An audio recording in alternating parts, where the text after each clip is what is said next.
Hello everyone, we are here to start our playlist of computer organization and architecture, and we are starting it from unit 3.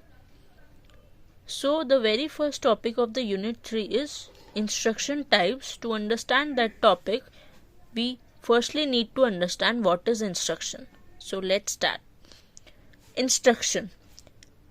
अब instruction होता क्या है?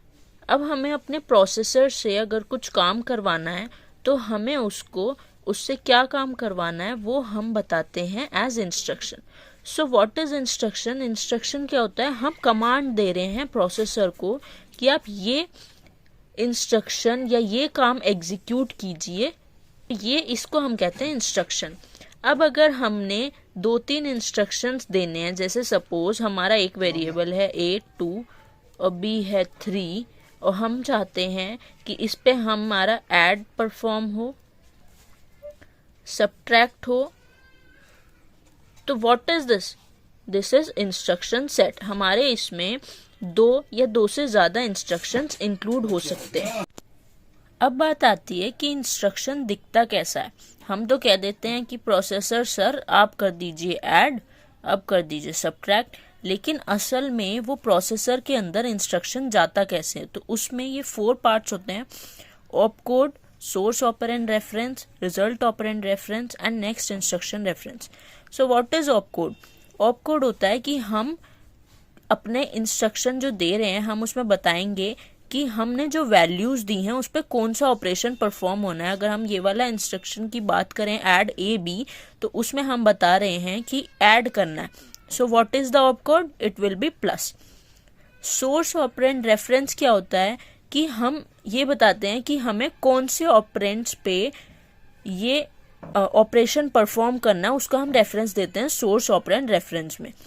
Result operand reference का मतलब होता है, let us suppose हम add कर रहे हैं तो हम कहेंगे C is equals to add A B. So it is opcode और अब C में हम इसका रिजल्ट स्टोर करवा रहे हैं तो हम इसका एड्रेस देंगे रिजल्ट ऑपरेंड रेफरेंस में.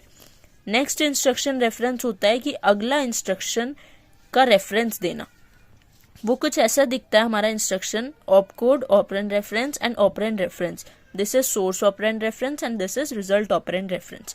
ये पूरा इंस्ट्रक्शन 16 बिट्स का होता है, जिसमें ऑपकोड होता है 4 बिट का, ऑपरेंड रेफरेंस 6 बिट्स का एंड सेकेंड ऑपरेंड रेफरेंस भी 6 बिट्स का. अब हमने जो सोर्स है और जो हमारा रिजल्ट है वो इनमें से किसी भी एरिया में स्टोर हो सकता है. It can be in main memory, processor register या इनपुट आउटपुट डिवाइस में भी स्टोर हो सकता है. अब ऑपकोड्स हमारे होते कैसे हैं? हम रिप्रेजेंट करते हैं इसे निमोनिक से, जैसे ऐड, सब.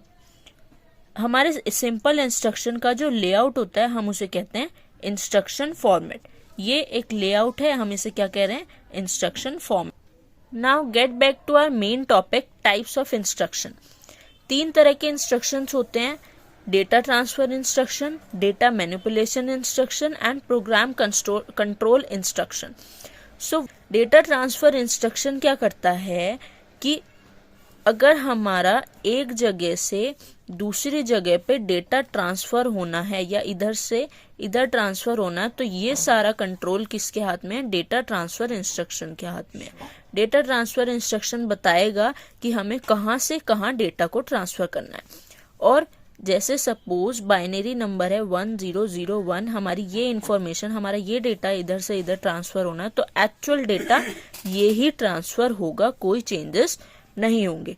Second is data manipulation instruction. अब हम यहाँ पे ट्रांसफर तो कर रहे हैं लेकिन हम यहाँ पे सबसे पहले मैनिपुलेट कर सकते हैं. इसे मैनिपुलेट करने के लिए आती है इसमें इंस्ट्रक्शन. जैसे हम चाहते हैं अगर 1001 की जगह हो जाए 0101, तो यहाँ पे हम डेटा मैनिपुलेशन इंस्ट्रक्शन में ये काम परफॉर्म होता है.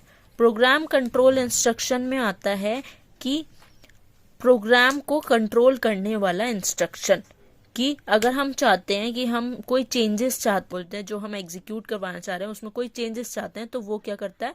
वो प्रोग्राम कंट्रोल इंस्ट्रक्शन परफॉर्म करता है. Thank you.